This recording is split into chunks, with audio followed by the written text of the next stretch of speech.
durante milenios la humanidad ha buscado refugio en la fe. Creemos que las respuestas estaban escritas, que el sentido de nuestra existencia estaba dictado por fuerzas invisibles. Pero esa certeza tuvo un costo. Nos detuvo, nos dividía, nos encadena al pasado. Hoy nos enfrentamos a una encrucijada. El mundo exige claridad, exige compasión, exige responsabilidad. Y en este momento histórico debemos atrevernos a mirar más all de los miedos, a dejar atrás las ilusiones que ya no nos sirven. Este no es el final de la esperanza, no es el final del amor, ni de amoral, ni la unión entre seres humanos, es simplemente el fin de la fe ciega. Y con el comienzo de algo mucho más grande, la libertad de vivir en la verdad, de construir nuestro propio futuro, de elegir con lucidez que nos queremos ser. La fe ciega limita el progreso porque, al aceptarla como guía, nos acostumbramos a vivir en un estado de obediencia intelectual donde las preguntas muchas urgentes no pueden formularse y donde las dudas son consideradas una amenaza en lugar de un motor de descubrimiento. Cuando alguien dice que una idea debe ser aceptada simplemente porque siempre ha sido así, o porque fue escrita en un libro que no puede ser cuestionado, en ese momento hemos cerrado la puerta a la curiosidad humana, que es precisamente el motor de todo avance que ha hecho posible la vida moderna. La electricidad, la medicina, los derechos humanos, la exploración del espacio, ninguna de estas conquistas surge de la fe ciega, sino de la insatisfacción frente a las respuestas heredadas y la necesidad de comprobar, experimentar y comprender. La fe ciega nos impide ver más allá de los límites que ella misma impone. Una creencia incuestionable se convierte en un muro invisible que define lo que podemos imaginar y lo que no. Y al interior de ese muro todo cambio parece imposible. La historia está llena de ejemplos donde dogmas religiosos, supersticiones o tradiciones incuestionables detuvieron durante siglos la expansión del conocimiento humano. Pensemos en cómo las civilizaciones antiguas explicaban los fenómenos naturales, los rayos eran castigos divinos, las enfermedades eran maldiciones, la infertilidad era una prueba enviada por dioses caprichosos. Esa forma de entender la realidad pudo haber ofrecido consuelo, pero también condena a generaciones enteras a la impotencia. Solo cuando decidimos mirar más allá de la fe ciega y usar la razón descubrimos que los rayos eran descargas eléctricas, que las enfermedades tenían causas biológicas, que la infertilidad podía tratarse con ciencia. En cada caso, el progreso le logra cuando dejamos de aceptar explicaciones indemostrables. La fe ciega limita el progreso también porque nos hace conformistas. Si creemos que todo lo que sucede responde a un plan predeterminado, dejamos de luchar por cambiar las cosas. Un niño que mira de hambre no necesita nuestras oraciones, necesita alimento, justicia, recursos compartidos. Un planeta que se calienta no requiere de rizos, requiere investigación, tecnología y voluntad política. Cada vez que respondimos a una crisis con fe en lugar de acción, perpetuamos la crisis. Nos convencemos de que no está en nuestras manos, de que el sufrimiento humano tiene un propósito secreto, de que nuestra impotencia es verdad. Esa es la parálisis moral que genera la fe cuando se la coloca por encima de la responsabilidad. Adams, la fe ciega divide, cuando dos comunidades sostienen creencias incompatibles que no pueden ponerse a prueba, no he terreno common paral di logo, no si pude razonar con alguien que cree qui su libro sagrado tin la to ultima palabra, ni esa persona pude razonar con quien sostin lo mismo deste otro dogma. Lo quoqueta es la imposición, el conflicto o la violencia y mientras tanto, el progreso colectivo se detiene porque la energia podría dedicarse a resolver problemas reales se consume en defender narrativas sobrenaturales. El progreso requiere humildad intelectual, la disposición a reconocer que lo que creemos hoy puede estar equivocado mad, ana, que la evidencia puede cambiar nuestras convicciones, que la verdad no depende de lo que nos gustaría creer. La fe ciega en cambio premia la certeza absoluta y castiga la duda. Pero sin duda no hay aprendizaje, sin aprendizaje no hay innovación, y sin innovación no hay progreso. Superar la fe ciega no significa perder sentido o caer en el vacío. Significa reemplazar las cadenas de lo indemostrable con la libertad de lo verificable.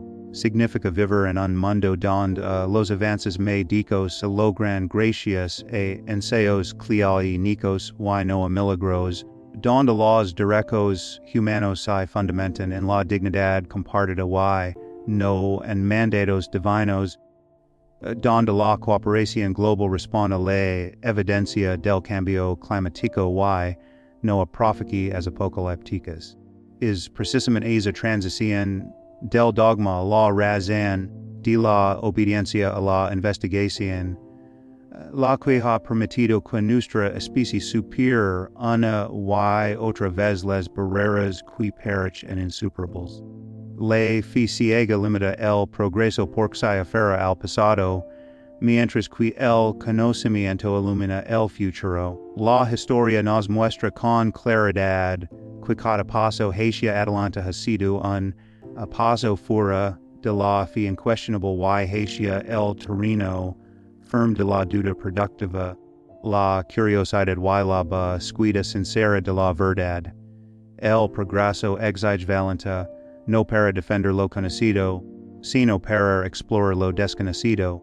Y esa valencia se convierte en libertad cuando dejamos de aceptar que creer sin pruebas es una verdad, y comencemos a vivir como si lo túnico sagrado fuera la verdad misma. El conocimiento es el camino por constituir la túnica herramienta confiable que nos permite navegar un mundo complejo y a menudo hostil. Sin conocimiento, nuestras decisiones se basan en suposiciones, mitos o ilusiones, lo que nos deja indefensos frente a los problemas reales. Con conocimiento, en cambio, no solo entendemos lo que ocurre en nuestro alrededor, sino que adquirimos el poder de transformarlo. La ciencia, la razón y la experiencia humana forman un faro que ilumina el terreno donde la fe ciega solo nos deja oscuridad. Allí donde antes había misterio, el conocimiento nos ofrece explicación, donde había superstición, nos da comprensión, y donde había resignación, nos brinda posibilidad. El conocimiento no es solo acumulación de datos, sino la práctica constante de verificar, de contrastar lo que creemos con lo que la realidad muestra. Es un proceso humilde, porque nos obliga a reconocer que podemos estar equivocados. Al mismo tiempo es liberador, porque nos permite dejar atrás la rigidez del dogma. Pensamos en si hemos aprendido a curar enfermedades que durante siglos eran consideradas castigos divinos, la peste, la viruela, el si lira todas vistas en algún momento como pruebas de fe o maldiciones, pero hoy comprendidas como procesos biológicos que podemos prevenir o curar gracias a la investigación científica. Y salto de la superstición a la medicina no fue un regalo de la fe, fue el fruto del conocimiento. La ciencia lijos de sofrio de humanizada, es la expresión más clara de nuestro deseo de aliviar el sufrimiento humano. Cada descubrimiento, cada vacuna, cada avance tecnológico es un recordatorio de que elegir el conocimiento es elegir la vida. El conocimiento, además, no pertenece a nadie en particular, es patrimonio común de la humanidad. Un hallazgo en un laboratorio de un país puede salvar millones de vidas en otro continente. Esa universalidad lo convierte en un lenguaje compartido que trasciende fronteras, religions o ideologías, mientras la fe ciega divide en comunidades irreconciliables. El conocimiento nos ofrece un terreno común donde todos podemos encontrarnos en la búsqueda de verdades compartidas, pero el conocimiento no es un camino fácil, requiere esfuerzo, disciplina y, sobre todo, valentía. Es más sencillo aferrarse a una respuesta ya escrita que enfrentar la incertidumbre de una pregunta abierta. Es más sea modo creer que todo tiene una explicación sobrenatural que aceptar que a veces no sabemos y que debemos investigar. Sin embargo, la historia demuestra que cada vez que elegimos la ruta difícil del conocimiento, ganamos libertad. Galileo, enfrentando la condena de su tiempo, abrió por la comprensión moderna del cosmos. Los científicos que desarrollaron la penicilina o la anestesia enfrentaron incredulidad, pero terminaron transformando la vida humana. Cada avance ha sido una conquista contra la ignorancia. El conocimiento no solo se limita al ámbito científico, también nos guía en lo moral y lo social. Podemos fundamentar nuestras decisiones éticas en la evidencia del sufrimiento humano y no en mandatos incuestionables. La psicología y la neurociencia nos muestran cómo ciertas prácticas aumentan el bienestar colectivo, mientras que otras generan dolor y desigualdad. La sociología y la historia nos recuerdan que los sistemas autoritarios se sostienen en la ignorancia, mientras que las sociedades más justas florecen cuando el conocimiento se distribuye libremente.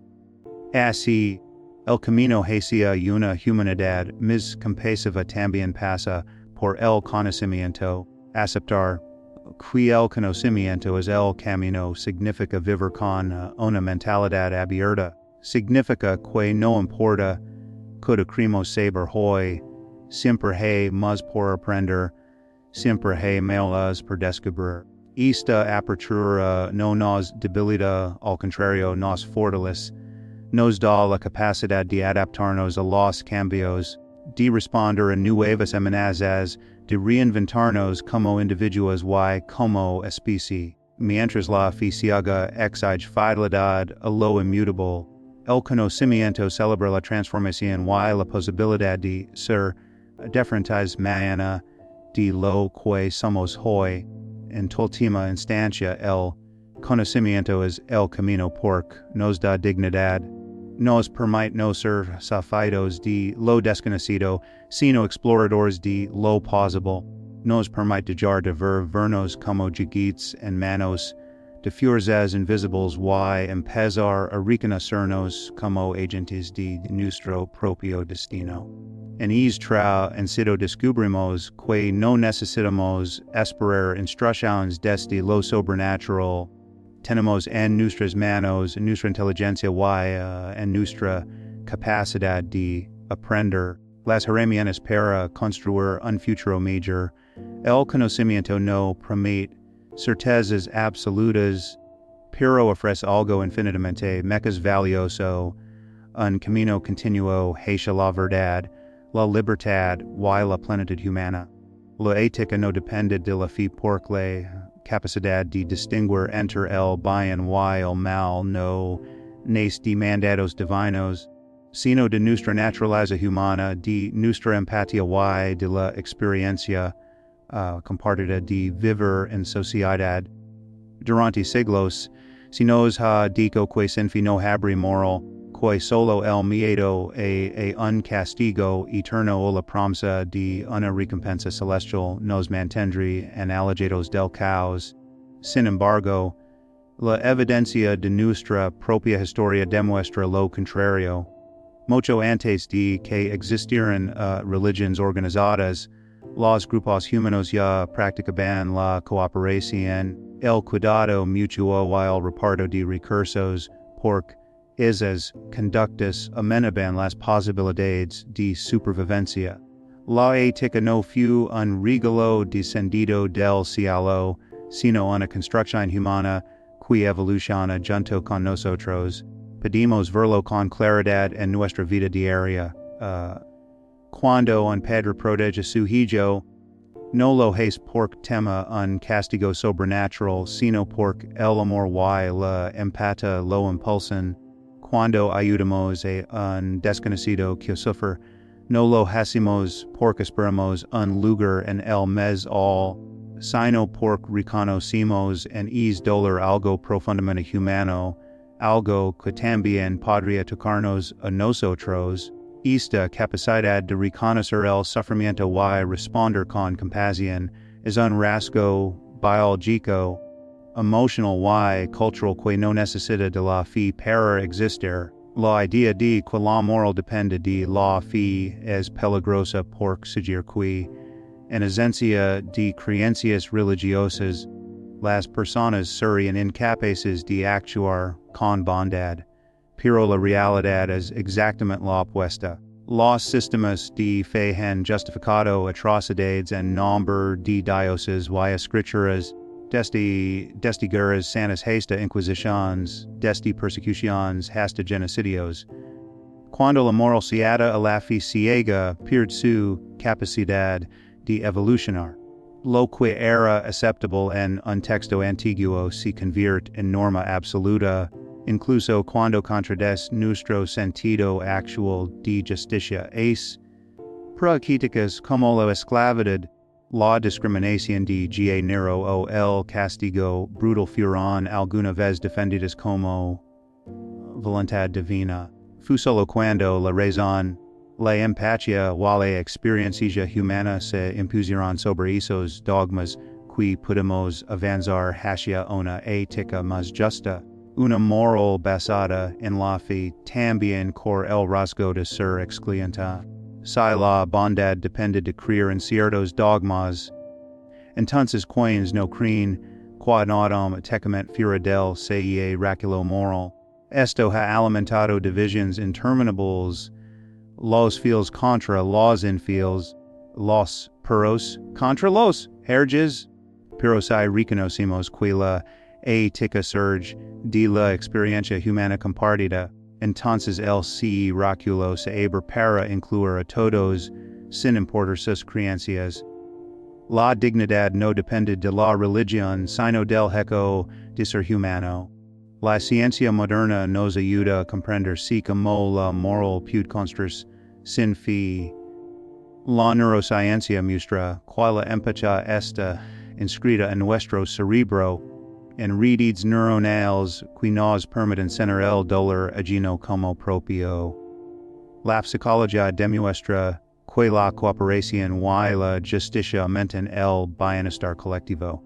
La sociología nos enseña que las sociedades más equitativas y pacíficas no necesariamente son las más religiosas, sino aquellas que han sabido organizarse en torno a derechos, leyes y principios de justicia compartidos.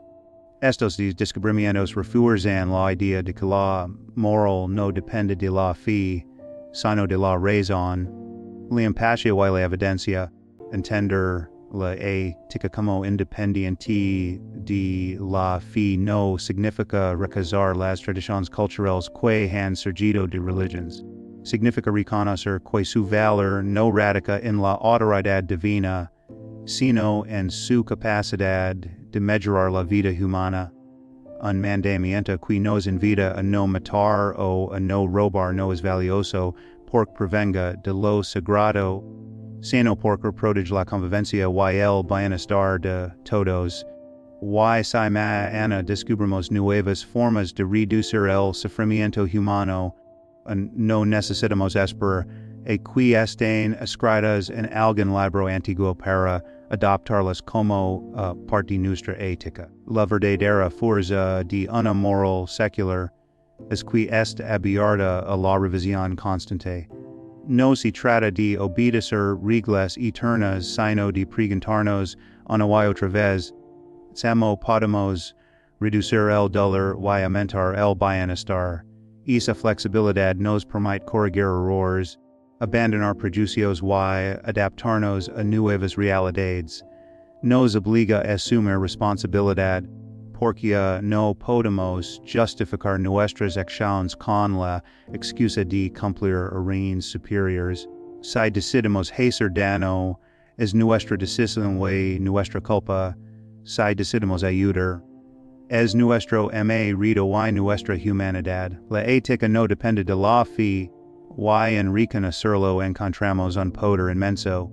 Significa que incluso en un mundo sin dioses seguimos siendo capaces de cuidar, de amar, de crear justicia. Significa que nuestro valor como seres humanos no proviene de lo que creemos, sino de cómo tratamos a los demás. Y significa que al construir nuestra moral en la base firme de la empatía y la razón, estamos mejor equipados para enfrentar los desafíos de un futuro que exige compasión, creatividad y responsabilidad colectiva.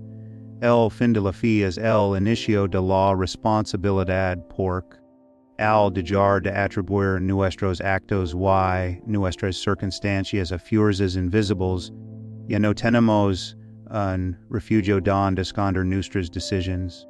Cuando alguien cree que todo ocurre por la voluntad de un poder superior, puede consolarse en la idea de que sus acciones no son del todo suyas. El sufrimiento de los inocentes, la injusticia de las guerras, la desigualdad en la sociedad, todo puede explicarse como parte de un plan misterioso, pero si aceptamos que no hay un guion psíquico escrito de antemano, entonces comprendemos que nuestras elecciones son las que realmente dan forma al mundo, y con ello la carga de la responsabilidad si es inevitable. Esa carga puede parecer pesada, pero en realidad es una liberación por fin dejamos de ser espectadores y pasamos a ser autores. La fe ciega ofrece un alivio fácil, no pensar demasiado, no cuestionar demasiado, confiar en que alguien me faz un Dios, un profeta, un libro, sabe lo que es correcto y lo que no, pero esa comodidad tiene un costo altísimo, nos infantiliza, vivimos como si fuéramos nidos que dependen de la voz del padre o la madre para saber qué hacer. El fin de la fe rompe esa dependencia y nos obliga a crecer, a asumir que no hay una voz sobrenatural que nos absuelva de las consecuencias de nuestras decisiones. En ese silencio descubrimos la verdadera madurez moral. Entendemos que cada acto que realizamos contribuye a construir o destruir, a livar o a errar, a acercar o a dividir. La responsabilidad comienza en lo personal. Ya no podemos decir que nuestra ira, nuestra violencia o nuestra indiferencia son parte de un destino inevitable. Cada palabra que pronunciamos, cada gesto que hacemos hacia los demás moldea su experiencia del mundo. Reconocerlo nos devuelve un poder enorme, el de ser causa directa de compasión, justicia y progreso. Pero también nos coloca en un lugar incómodo, porque nos recuerda que no hay excusa mística que pueda borrar el daño que infligimos. Este reconocimiento dual, pero es el primer paso hacia una vida más auténtica. La responsabilidad se extiende también a lo colectivo. Una sociedad que cree ciegamente en un plan divino pud aceptar passivament la injusticia, porc piensa que todo tiene un propósito oculto. En cambio, una sociedad que reconoce que los problemas son consecuencia de decisiones humanas entiende que también la solución depende de nosotros. El hambre no es un castigo celestial es resultado de desigualdades y fallas políticas. La pobreza no es destino inevitable, es consecuencia de estructuras que podemos cambiar. El cambio climático no es un signo apocalíptico, es el efecto medible de nuestras acciones y por lo tanto, es algo que podamos mitigar.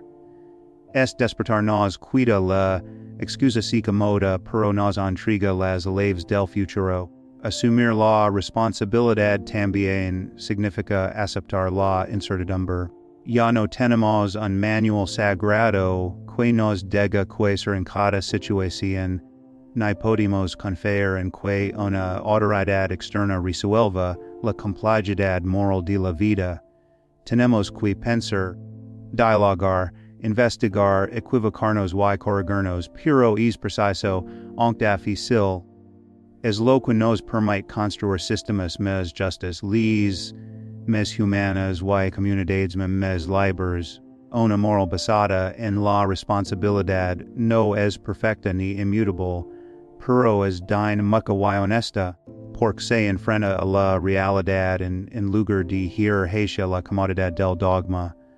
El fin de la fe, entendido como el abandono de las certezas incuestionables, es también el inicio de la autenticidad. Ya no vivimos para agradar a lo invisible ni para acumular ritos en un mesal, vivimos aquí y ahora, con plena conciencia de que lo que hacemos importa en este mundo. Y esa conciencia nos obliga a preguntarnos constantemente ¿estoy contribuyendo al bienestar de los demás? Yo estoy dejando el mundo mejor de lo que lo encontré. Yo estoy actuando con la honestidad que exige la libertad. Estas preguntas no tienen una respuesta definitiva, pero el simple hecho de plantearlas nos mantiene en el camino de la responsabilidad. En última instancia, el fin de la fe es el inicio de la responsabilidad, porque nos recuerda que el sentido de vida no está dictado desde fuera, sino que lo construimos nosotros. No somos piezas en un tablero cósmico, somos jugadores con la capacidad, o el deber, de decidir nuestras jugadas. Esa verdad puede ser inquietante, pero es también la mayor fuente de dignidad que tenemos. Solo cuando dejamos de delegar nuestra libertad a lo sobrenatural podemos vivir como seres humanos plenos, responsables de lo que hacemos, responsables de lo que omitimos, responsables de lo que dejamos como legado. Y en esa responsabilidad se encuentra la posibilidad más grande de todas, la de construir un futuro que refleje lo mejor de nosotros mismos. La libertad nace de lucidez porque solo cuando vemos las cosas como realmente son podemos actuar sin las cadenas de la ilusión. La fe ciega promete certeza y consuelo, pero en realidad nos mantiene sujetos a narrativas que nos dicen si vamos pensar, si vamos vivir, incluso si vamos morir. Mientras permanecemos bajo es velo, confundimos obediencia con libertad, resignación con paz, ignorancia con serenidad. La lucidez rompe es hechizo nos obliga a mirar el mundo tal como es, con sus dolores y sus maravillas, sin filtros que nos dicten que creer. Y en esa mirada clara descubrimos que la verdadera libertad no se encuentra en seguir dogmas, sino en vivir con la voluntad de ser por nosotros mismos. La lucidez nos libera porque disipa el miedo. Gran parte del control que la fe ejerce sobre las personas se basa en temores construidos, el miedo al castigo eterno, el miedo al juicio divino, el miedo a vivir sin un propósito escrito de antemano. Pero esos temores se desvanecen cuando reconocemos que no necesitamos justificación sobrenatural para existir. No hay nada que temer fuera del mundo real el mundo real los desafíos son difíciles, pero comprensibles y abordables. El miedo sigo paraliza mientras que la lucidez moviliza. Nos da el coraje de enfrentarnos a la enfermedad con medicina, a la injusticia con organización social, a la soledad con nunca los humanos. La libertad que surge de la lucidez no significa hacerlo si nos antoja sin límites. Significa comprender las consecuencias reales de nuestras acciones y elegir conscientemente. Es menos fácil culpar a un destino misterioso por nuestras fallas, pero es más honesto asumir que cada paso que damos construye el camino que transitamos. La lucidez nos recuerda que somos libres precisamente porque somos responsables. Y es a unión entre libertad y responsabilidad nos protege del que no se trata de vivir sin reglas, sino de vivir con reglas que hemos elegido porque entendemos su valor, no porque alguien nos obligue a aceptarlas sin cuestionamiento. La lucidez también nos libera de la división. Cuando creemos en dogmas incuestionables, terminamos encerrados en comunidades que definen quién este dentro y quién está fuera, quién es puro y quién es impuro. La historia es llena de conflictos nacidos de esas fronteras invisibles. La lucidez, en cambio, nos invita a ver lo que realmente compartimos, nuestra vulnerabilidad, nuestro deseo de vivir en paz, nuestra necesidad de amor y dignidad. Desde esa claridad podemos construir una libertad más amplia, una que no sea solo individual, sino colectiva, donde cada persona tenga espacio para desarrollar sin ser reducida a su fío a la ausencia de ella. Otro aspecto de esta libertad es la creatividad. Cuando dejamos atrás las cadenas de los miedos inmutables, ganamos la capacidad de imaginar futuros distintos. La lucidez abre la puerta a la innovación porque no tememos desafiar lo establecido. Los avances artísticos, científicos y sociales florecen cuando la mente se atreve a explorar sin miedo a contradecir un dogma. La libertad de pensar, de cuestionar, de crear nuevas formas de entendernos a nosotros mismos y el universo, nace precisamente de la claridad intelectual que sustituye la fe ciega con la búsqueda honesta de la verdad. No obstante, la lucidez no siempre es así de moda. Ver el mundo como realmente es significa aceptar la incertidumbre, la fragilidad de la vida, la ausencia de garantías absolutas. Para muchos, estas verdades pueden parecer un peso insoportable, pero en realidad son el suelo firme sobre el que podemos construir una libertad auténtica. Una libertad basada en ilusiones se derrumba al primer contacto con la realidad. Una libertad nacida de la lucidez, en cambio, puede sostenernos incluso en las pruebas más duras, porque se apoya en lo verdadero y no en lo deseado. En última instancia, la libertad nace de la lucidez porque nos permite vivir como adultos plenos y no como niños esos estados. Nos devuelve el control sobre nuestras decisiones, nos da el valor de enfrentar lo desconocido, nos une con los demás en la verdad compartida de nuestra condición humana. Ser los idos no nos garantiza felicidad eterna, pero da la oportunidad de construir vidas más auténticas, más compasivas y más libres. Esa es la promesa de la lucidez, no la comodidad de las certezas falsas, sino la grandeza de la libertad real.